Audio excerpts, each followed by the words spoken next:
आदितीपासून ज्यांचा जन्म झाला ते देव झाले आणि दितीपासून ज्यांचा जन्म झाला ते दैत्य झाले. दैत्य झाले. गुरुप्रसाद कशासाठी? दैत्य वृत्तीचा नाश आणि देव वृत्तीची धारणा याकरता गुरुप्रसाद आहे. शिवहर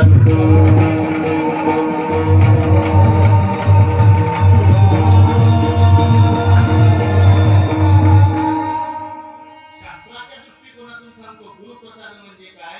तमगुणाचा नाश. तमगुण कशाला म्हणतात? शास्त्रामध्ये आलेला एक श्लोक आहे, पहा तुमच्या लक्षात येतो का?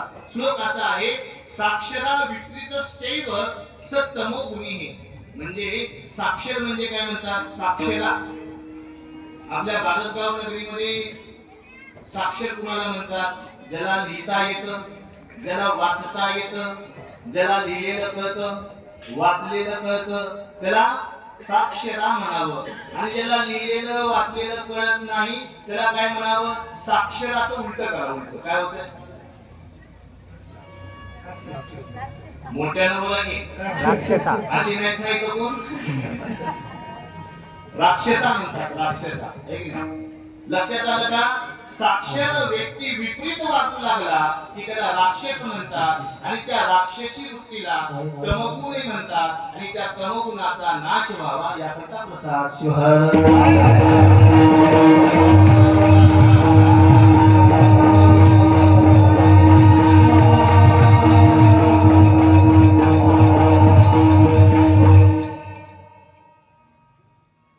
जिथं आमचे पांडुमामा असतात तिथं काळी चारवरच बोलावं लागतं.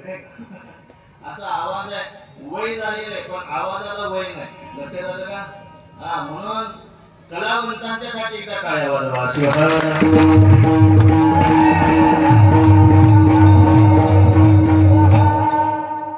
शास्त्र आम्हाला सांगतं, ज्याच्याजवळ कला नाही, ज्याच्याजवळ ज्ञान नाही, ज्याच्याजवळ भक्ती नाही, त्याचं जीवन म्हणजे कुत्र्याच्या शेपटीसारखा. त्याचं जीवन म्हणजे विंचवाच्या नांगीसारखा. एवढंच नव्हे, असं सांगितलेलं विंचवाच्या फक्त नांगीमध्ये विष असतं. विंचवाच्या फक्त नांगीमध्ये विष असतं. पण ज्या व्यक्तीजवळ ज्ञान नाही, कला नाही, भक्ती नाही, प्रेम नाही, अशा व्यक्तीच्या सर्वांगामध्ये विष असतं. आणि त्या विषयाचा उतारा काढण्यासाठी गुरुप्रसाद आहे.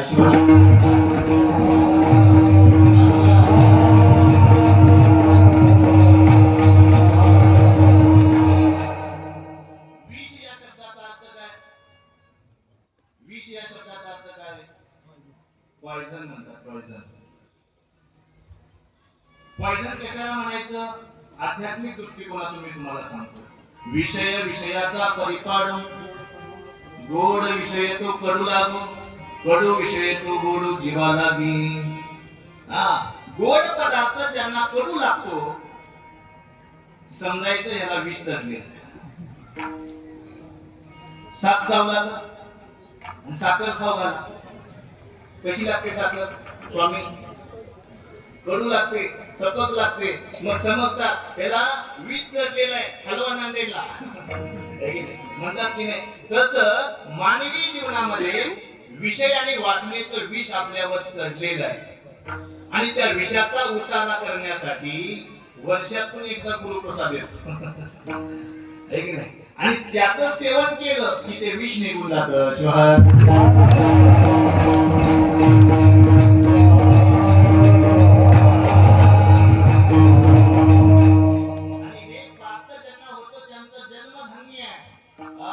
कबीरजी एका ठिकाणी सांगतात, जब तुम आए जगत में जग हसे तुम रोए. काय सांगतात? जब तुम आए जगत में जग हसे तुम रोए, ऐसी करनी कर चलो जग रोए और तुम हसे. मृदंग वाजल्यानंतर किती आनंद वाटतो. पहा, त्या मृदंगाला बाजू दोन आहेत. किती बाजू आहेत महाराज? दोन बाजू आहेत. पण मृदंगातला आवाज एक आहे. हाच गुरुप्रसाद आहे.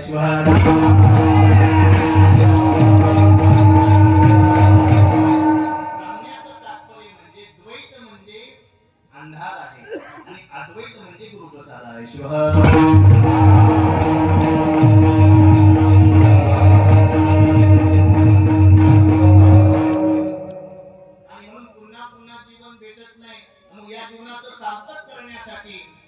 मनुष्य जन्म तुम्हा आम्हाला मिळाला आणि म्हणून मनुष्य जन्म कुठं खर्च करावा? कुठं खर्च करावा मनुष्य जन्म? या कलियुगामध्ये आपण जन्म घेतला, मग हा जन्म आपण कुठं खर्च केला पाहिजे? सिद्धांत शिखामणीमध्ये सांगितलं, दुर्लभम मानुषम प्राप्य. दुर्लभ असा नरजन्म प्राप्त झाला. आंधळ्यानं हात वर करावा आणि हातामध्ये कावळा सापडावा असा नरजन्म. आणि हे जीवन क्षणभंगुर आहे. काचेच्या भांड्यासारखं जीवन आहे. काचेचं भांड हातातून पडलं तर ते फुटणार आहे, फुटल्याशिवाय राहत नाही. हा जन्म म्हणजे समुद्रावरली लाट आहे. मला सांगा, समुद्रावरल्या लाटेचं अस्तित्व किती वेळ?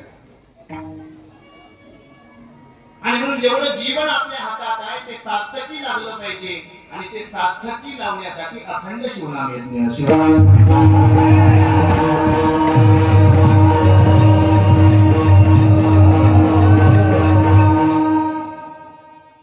समुद्र कितीही मोठा असू दे.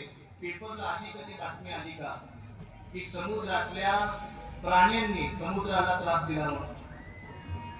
लक्षात घ्या ना, समुद्र अथांग आहे, व्यापक आहे, मोठा आहे, पण अशी कधी बातमी आली का समुद्रातल्या मगरीनं समुद्राला खाल्लं? ज्या पद्धतीनं समुद्रातल्या प्राण्यांचा त्रास समुद्राला होत नाही, त्या पद्धतीनं जे गुरुप्रसाद सेवन करतात त्यांना विषय आणि वासनेचा त्रास होत नाही.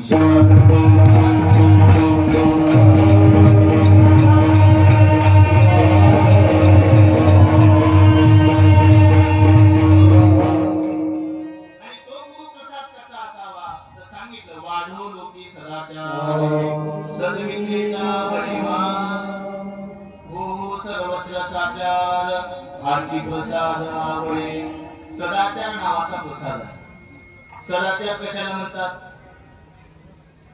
सदाचार म्हणजे काय? सत्यमेव जयते. कशावर लिहिलं असतं हे वाक्य? सत्यमेव जयते. गुरुपाय बघितलंय का? नाही बघितलं शेवटी कपाळाला लावतातच, पण तवा डोळे नसतात. म्हणून तो कपाळाला येणे आधी कळावं. सत्यमेव जयते म्हणून त्या रुपयावर लिहिलेलं. सत्यम ब्रूयात प्रियम ब्रूयात न प्रियात सत्यम अप्रियम. माणसानं सत्य बोलावं आणि तोच मनुष्य जीवनाचा प्रसाद आहे.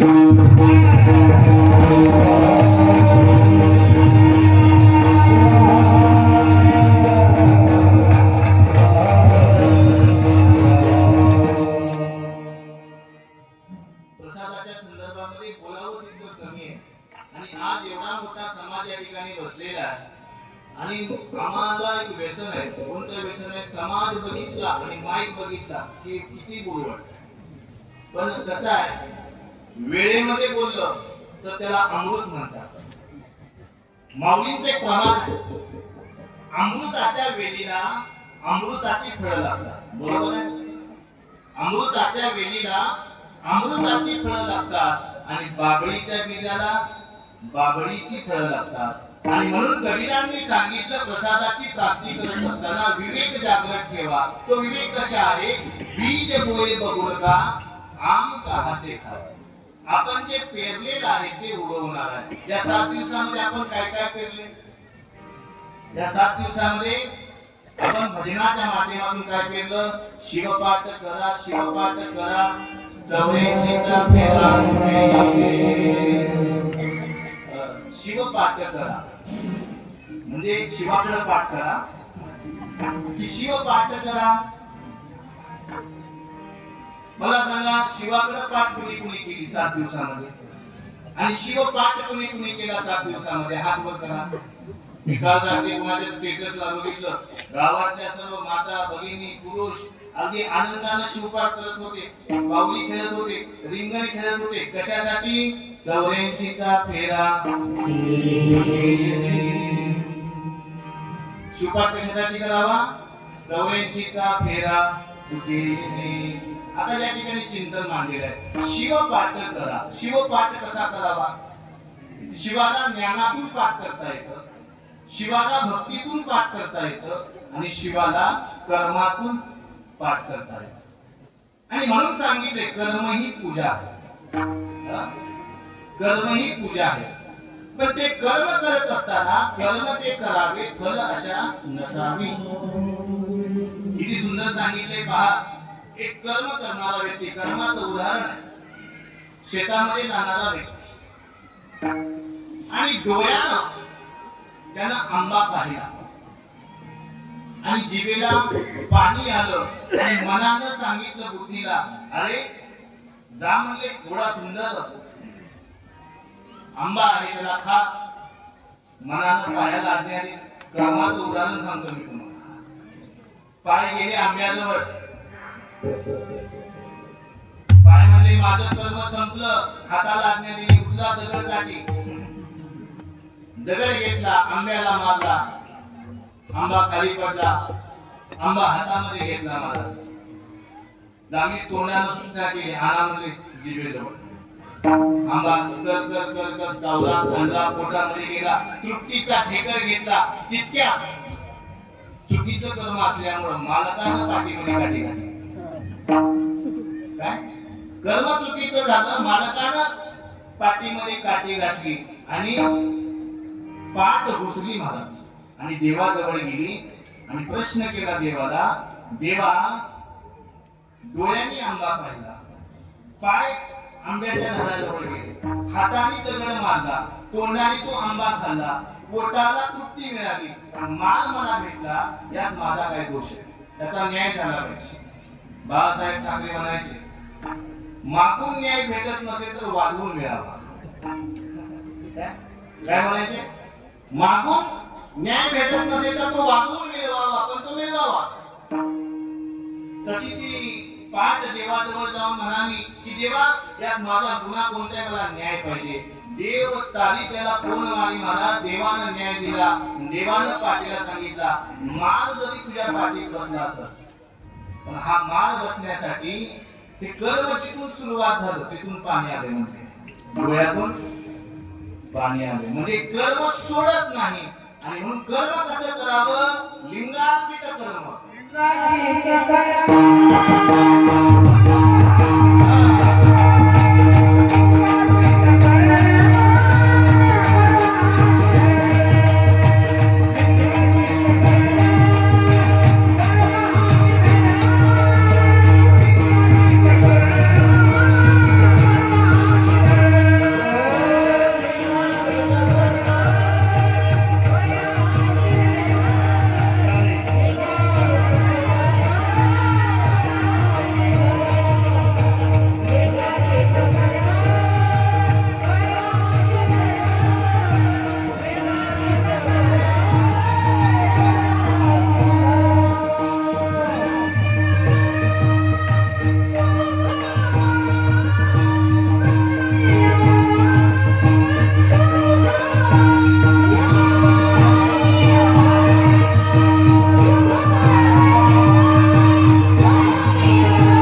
प्राणी कुणाला म्हणतात? प्राणी कुणाला म्हणतात? काल रात्री एक चिंतन केलं. प्राणी या शब्दाचा अर्थ काय असेल? तर प्राणी कुणाला म्हणतात? ज्याला पाळतात त्याला प्राणी म्हणतात, की ज्याला पोसतात त्याला प्राणी म्हणतात? सांगा मला. बोले अप्पा. पाळतात त्याला प्राणी म्हणावं की पोसतात त्याला प्राणी म्हणावं? जाऊ दे, सोपं सांगतो तुम्हाला. पाळण्यात कुणाला टाकतात? त्याला पाळतात त्याला पाण्यात टाकतात की पोसतात त्याला पाण्यात टाकतात? पाण्यात टाकले नाही तुम्हाला? नाही टाकलं? टाकले. पण बोल ना कोण. कारण हा विवेक सिंधू आहे आणि या विवेक सिंधू मध्ये स्नान करत असताना जसं समुद्रामध्ये स्नान करण्यासाठी बाहूमध्ये बळ असावं लागतं आणि ज्ञान सिंधू मध्ये स्नान करण्यासाठी बुद्धीचं बळ असावं लागतं. आणि म्हणून आमच्या शास्त्रानं सांगितलं बुद्धी यस्य बलं तस्य. बळ कशामध्ये असलं पाहिजे? बुद्धीमध्ये बळ असलं पाहिजे आणि बुद्धीमध्ये बळ निर्माण व्हावं याकरता लिंगार्पित कर्म परमाहाचे धर्म, म्हणून लिंगार्पित कर्म केलं पाहिजे. आणि म्हणून लिंग धर्म वाढला पाहिजे. कारण असं सांगितलेलं आहे धर्म म्हणजे काय? धर्मो लिंगार्चनात्मका. लिंग पूजा हा आमचा धर्म आहे आणि या 7 दिवसामध्ये सगळ्यांच्या लिंगाला उजाळा मिळाला. मंदिरात याचं म्हणलं की उसना लिंग घेऊन आले महाराज. लिंग घालून आले ना. कधी कोण प्रश्न, आता मला सांगा ट्रॅफिक हवालदार कधी लायसन मागतात याचा भरोसा आहे का? कधी असंच सोडतो आणि कधी पकडतो आणि पकडल्यावर लायसन नसलं तर आपदा चुकवा भावाच्या. आपली भावाची आपदा चुकणार कशी? ती चुकावी अशी वाटत असेल तर सगळ्यांनी लिंग धर्म सांभाळावा. शिवाय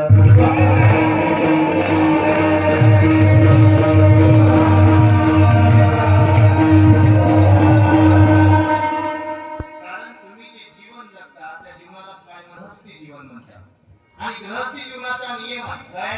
सुखी असावे गृहस्थ आश्रमी. गृहस्थ आश्रमामध्ये कसं असलं पाहिजे? सुखी असलं पाहिजे. सुखी. आणि सुखी असण्यासाठी काय करा?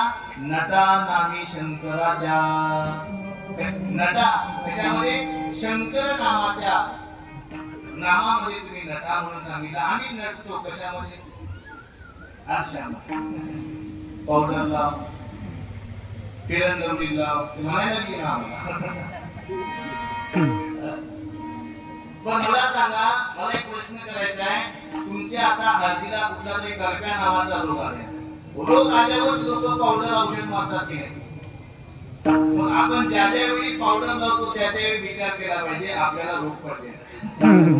त्याच्यामुळेच आपण पावडर लावतो, सौंदर्य प्रसाधन लावतो. परंतु जर शंकर नामाची सौंदर्य जर लावलं, सत्यम शिवम सुंदरम, हे जर औषध तुम्ही तुमच्या बुद्धीला लावलं तर तुमचं सौंदर्य इह लोकांमध्ये आणि परलोकामध्ये सुद्धा टिकणार आहे. आणि म्हणून जे टिकतं ते लावा. बाकीचं काही टिकणार आहे का? लहानपणी चंद्रासारखा दिसणारा चेहरा म्हातारपणी कसा दिसतो? बरोबर. लहानपणी चंद्रासारखा दिसणारा चेहरा म्हातारपणी सुरतुका आलेल्या, दात पडलेले, गडके पडलेले असा चेहरा दिसतो महाराज. आणि म्हणून शरीर बदलणार आहे पण आत्मा बदलणार नाही. हे जिथून कळतं त्याला गुरुप्रसाद म्हणावं.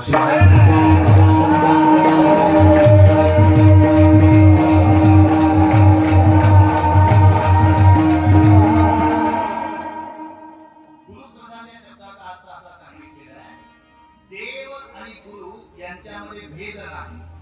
आणि म्हणून आकाशामध्ये सूर्य आहे, त्या सूर्याला प्रकाश देणारा. आकाशामध्ये चंद्र आहे, त्या चंद्राला प्रकाश देणारा. न तत भासयते सूर्यो न शशांको न पावकः, त्या चंद्राला आणि सूर्याला प्रकाश देणारा तो भगवान शिव आहे. आणि त्या भगवान शिवाचं दुसरं स्वरूप म्हणजे गुरु आहे. आणि त्यांचा प्रसाद घेतल्यावर चंद्रासारखं जीवन आणि सूर्यासारखं जीवन आपलं प्रकाशित होतं. म्हणून गुरुप्रसादाची थोरी पहिल्या चरणात सांगितली.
आभारी. सद्गुरूंची महिमा श्रेष्ठ आहे, कारण ते श्रेष्ठ मार्गाने जातात. मार्ग दोन आहेत, लक्ष द्या. थोडा वेळ आहे चिंतनाचा, पुन्हा संसाराच्या गोष्टीत लक्ष द्यायचं. मार्ग दोन आहे, प्रेय मार्ग आणि श्रेय मार्ग. प्रेय मार्गाने जाणं म्हणजे लगाम नसलेल्या घोड्यावर बसणं. प्रेय मार्गाने जाणं म्हणजे लगाम नसणाऱ्या घोड्यावर बसणं. आणि श्रेय मार्गाने जाणं म्हणजे लगाम असलेल्या घोड्यावर बसणं. आता गावात लग्न असले की नवरदेव घोड्यावर बसतो. कोणत्या कोणत्या? लगाम असलेले की लगाम नसलेल्या? लगाम असलेल्या घोड्यावर बसला तर म्हणतात जाईल, नाहीतर पताच नाही त्याचा. आणि म्हणून माणसाला महान व्हायचं असेल, गुणवत्ता वाढवायची असेल तर काय करावं लागणार आहे? श्रेय मार्गाने जावं लागणार आहे. आणि श्रेय मार्गाने जो जातो त्याला काय म्हणतात? प्रकाशाच्या मार्गाने जाणं. प्रकाशाच्या मार्गाने जाणं. आणि प्रकाशाचा मार्ग दाखवण्यासाठी दुःख जावं लागतं, अंधार जावं लागतं. आणि अंधार जाण्यासाठी काय करावं? गीतेमध्ये आलेला श्लोक आहे, काय सांगतात? प्रसादे सर्व दुःखाना हानी नस्युपजायते. प्रसाद घ्या, सर्व दुःखाची निवृत्ती होणार आहे. सकाळी मंदिरामध्ये येताना कुणाच्या हातामध्ये साखर, कुणाच्या हातामध्ये जिलेबी, कुणाच्या हातामध्ये शेंगदाणे, कुणाच्या हातामध्ये जिलेबी. येताना अनेक जणांनी विचारलं हातामध्ये काय? कुणी म्हणलं साखर आहे, कुणी म्हणले शेंगदाणे, कुणी म्हणलं जिलेबी आहे. पण जसा नैवेद्य देवाला दाखवला, विचारलं काय आहे, तर सांगितलं प्रसाद. बघा, ज्या वस्तूचं अर्पण केलं जातं, जी वस्तू समर्पित केली जाते, तिच्यामध्ये बदल होतो. आणि जिथं बदल होतो तो प्रसाद. आणि एकदा तो प्रसाद झाला की त्याचे दोष निघून जातात. आणि म्हणून घरातलं अन्न पहिला नैवेद्य कोणाला द्यावा? देवाला द्यावा. दुसरा नैवेद्य कोणाला द्यावा? अग्नीला द्यावा. तिसरा नैवेद्य कोणाला द्यावा? गोमातेला द्यावा. आणि मग चौथे आपण, आहे की नाही? चौथे आपण. आणि हे तीन नैवेद्य जिथं जातात तिथं सर्व प्रकारच्या दुःखाची निवृत्ती होते. लक्षात ठेवा. अन्न म्हणजे काय आहे तुम्हाला माहिती का? अन्न कशाला म्हणतात? अन्नपूर्णे सदापूर्णे शंकर प्राण वल्लभे ज्ञान वैराग्य सिद्ध्यर्थम भिक्षाम देहीच पार्वती. अन्नामध्ये ज्ञान आणि वैराग्य सुप्त रूपानं. सुप्त रूप म्हणजे तुम्हाला सांगतो, पिंपळाचं झाड किती मोठं असतं? हे कशाचं झाड आहे? वडाचं. वडाचं झाड किती मोठं आहे? पण हे वडाचं झाड जन्माला येण्याआधी कुठं होतं?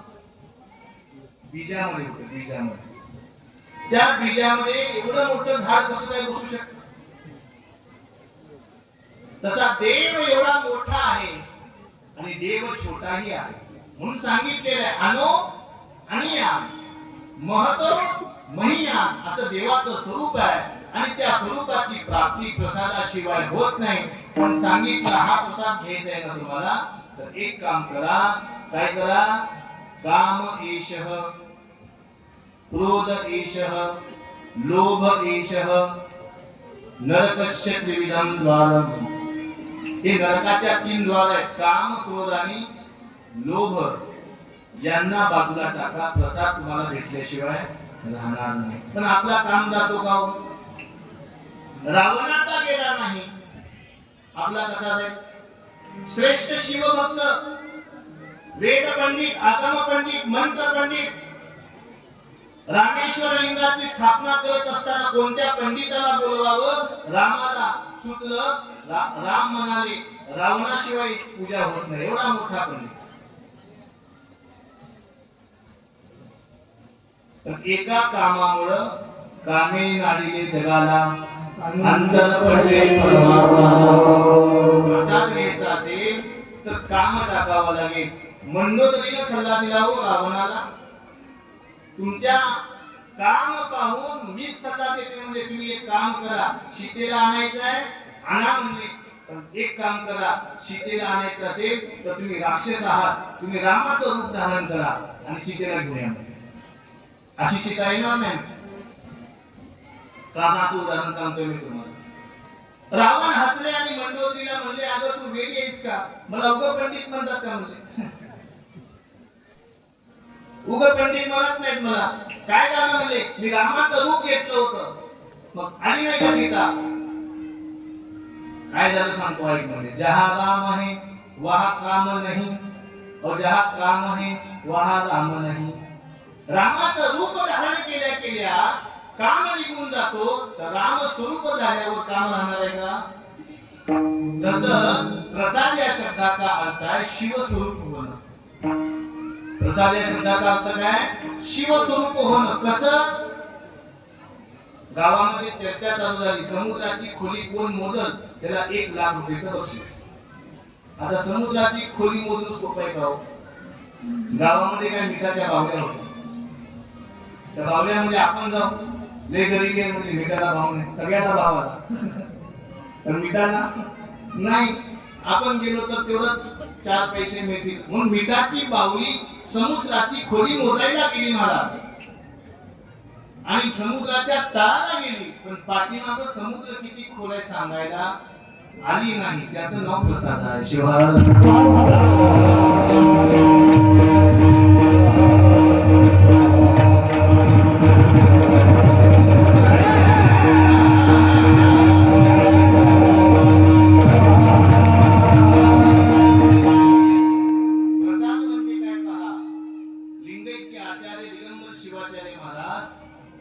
संस्थान थोरला मठ येथे प्रातःकाळी स्नानाच्या वेळेला, पूर्वीच्या काळी बोर वगैरे काही नव्हतं, नळ वगैरे काही नव्हते. पूर्वीच्या काळामध्ये पाणी जरी भरायचं असेल तर विहिरीवर लागायचं, आणि त्या मठाच्या ईशान्य कोपऱ्यामध्ये आपल्या विहीर आहे, त्या विहिरीमध्ये पोहऱ्यानं पाणी काढू लागले, आणि पाणी काढताना गळ्यातला लिंग विहिरीमध्ये पडला. प्रसाद कशाला म्हणायचे मी तुम्हाला सांगतो. आणि शास्त्राने आम्हाला सांगितलेलं आहे, गळ्यापासून लिंग दूर गेला तर प्राण द्यावा, प्राण त्याग केला पाहिजे. म्हणजे आपल्या स्वतःच्या प्राणाप्रमाणे त्या लिंगाला आपण सांभाळलं पाहिजे असं विधान आहे, पण आम्ही सांभाळत नाही म्हणून दुःख जात नाही. महाराजांचा लिंग गळ्यामधल्या विहिरीमध्ये पडला, पश्चाताप झाला महाराज. त्या विहिरीवरच पद्मासनामध्ये बसले आणि ध्यान लावलं. ध्यान मूलम गुरोर्मूर्ती. लिंग ध्यान केलं, त्राटक केलं आणि प्रार्थना केली. आजपर्यंत निष्ठेनं श्रद्धेनं मी जर लिंग पूजा केली असेल, लिंग प्रसाद सेवन केलं असेल, लिंग तीर्थ घेतलं असेल, तर माझी वस्तू माझ्या हातावर यायला पाहिजे. आणि माझा चमत्कार घडला, विहिरीतील लिंग हातावर येणं म्हणजे तो प्रसाद आहे.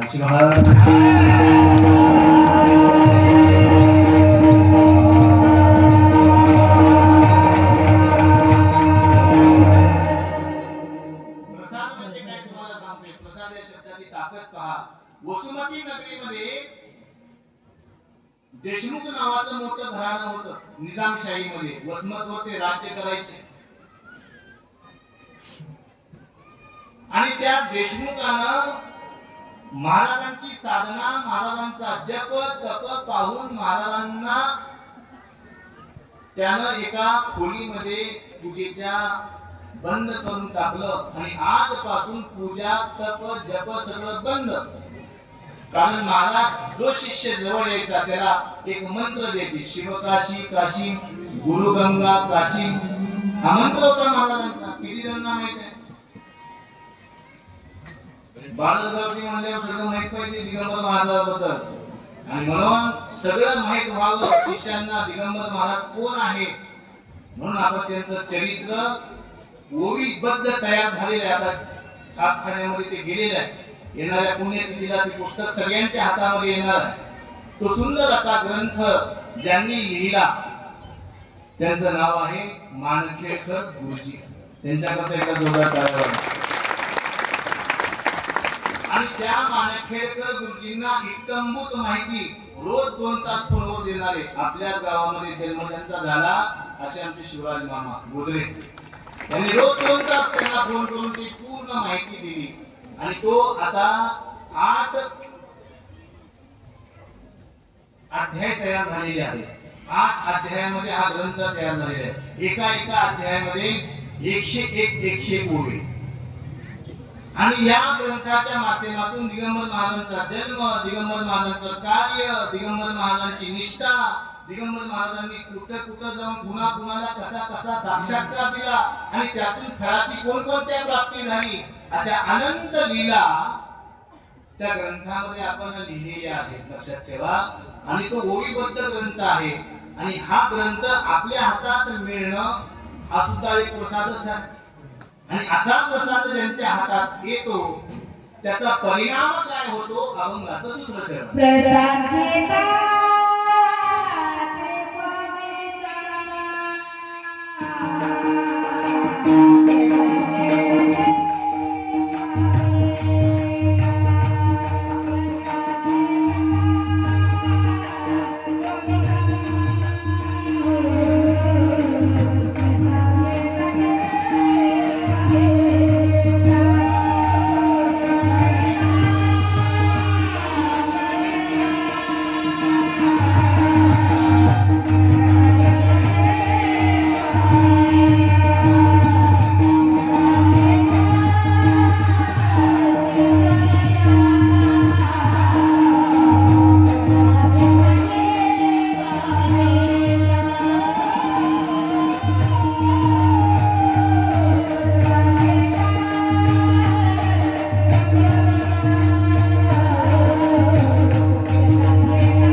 नाश होय षडरे पोता।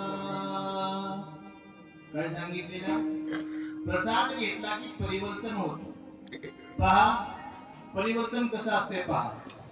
ज्यावेळी एखाद्या कन्येचं लग्न होतं, लग्नापूर्वी ती बारशी परिवाराची असते आणि लग्नानंतर ना जिथं ती तिथलं नाव लागतं।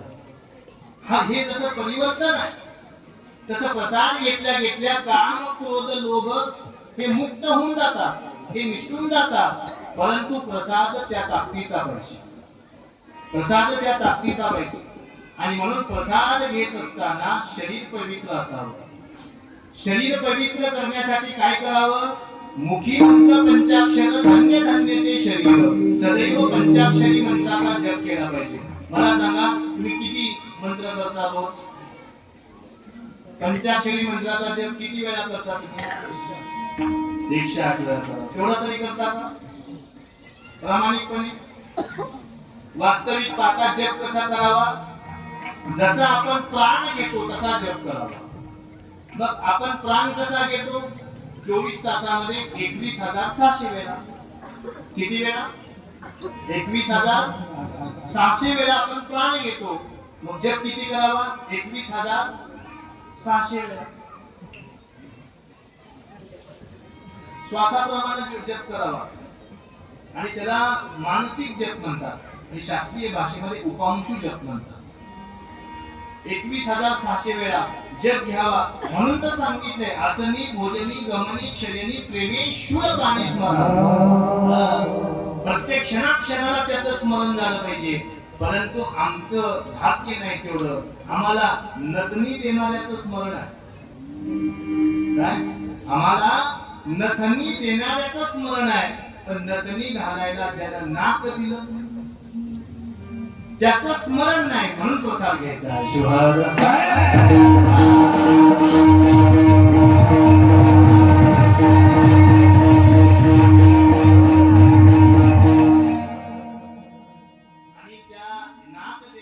विस्मरण कशामुळे होतं?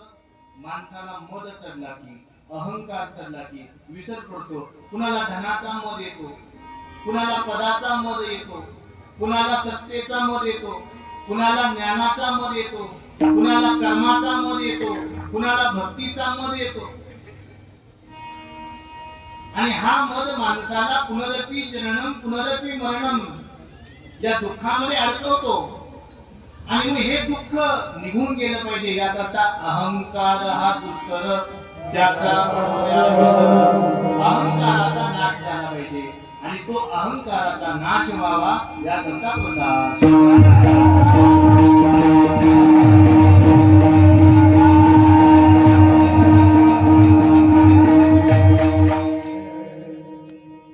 मला सांगा, तुम्ही कशावर बसलाय? आसनावर बसलाय की पृथ्वीवर बसलाय? आसनावर. आणि आसन कशावर बसले? पृथ्वीवर. पृथ्वीवर बसलाय. आणि या पृथ्वी मातेला अहंकार आला, एवढ्या सर्वांना मी बसवते. सगळं भांडण चालू बसवण्यासाठीच. आणि या पृथ्वी मातेला अहंकार आला की या सर्वांना मी बसवते, मी धारण करते. आणि मग ती म्हणू लागली त्या अहंकारामध्ये, मै बडी मै बडी मै बडी. तिला सांगितलं, तू काहे की बडी, तू शेष के माथे पे पडी. काय सांगितलं? पृथ्वी काय म्हणाली? मै बडी मै बडी मै बडी. तिला सांगितलं, तू काहे की बडी, तू तो शेष के माथे पे पडी. शेष राजा म्हणाले, मै बडा मै बडा मै बडा. शेष राजाला सांगितलं, तू काहे का बडा, तू तो शंकर जी के गले में पडा. शंकर जी म्हणाले, हा मीच बडे. भूत बेताळ नाचते, हर्ष होते उमापती. शंकरांना सांगितलं, तुम्ही मोठे नाही. शंकरजी म्हणू लागले, मै बडा मै बडा मै बडा. शंकरांना सांगितलं, तुम्ही सुद्धा मोठे नाही. तेरा तो कैलास रावणने उखडा नाही. रावणाने कैलासाचा नाश करून टाकला महाराज. रावण म्हणाले, मग मीच मोठा, मै बडा मै बडा मै बडा. रावणाला सांगितलं, तू काहे का बडा, तू तो रामजी के एक बाण से उडा. तू रामाच्या एका बाणाने उडालास म्हणले, तू काहे का बडा. मग रामजी म्हणाले, मै बडा. रामजी म्हणू लागले, मै बडा मै बडा मै बडा. रामाला सुद्धा सांगितलं, तू काहे का बडा, तू तो हनुमान जी के हृदय पे पडा. सगळे म्हणजे मग मोठं कोण आहे? मोठं कोण आहे? मग ज्याच्या हृदयामध्ये अहंकार नाही तो भक्त मोठा. भगवान से भक्त न बडे कह गए संत सुजा. देवापेक्षा श्रेष्ठ भक्त आहे. फक्त त्या भक्ताच्या ठिकाणी अहंकार नसावा. बाळसगावचा सप्ताह, बाळसगावचे भक्त म्हणजे अहंकार रहित करणारे कार्यक्रम आहेत.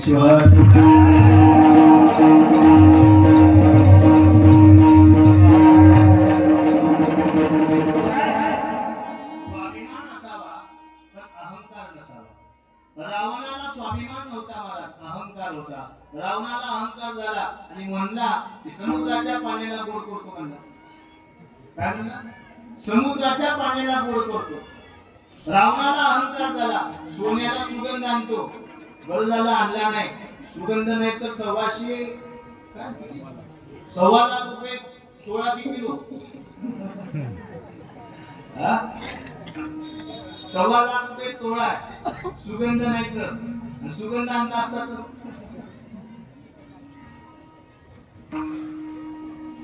सोन्यामध्ये सुगंध आणतो पण आणता आला नाही कारण अहंकार.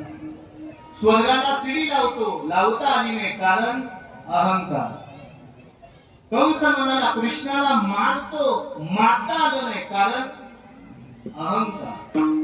आणि हा अहंकार निघून जावा आणि आनंद द्विगुणित व्हावा याकरता मीपणा जावा लागतो. अभंगाचा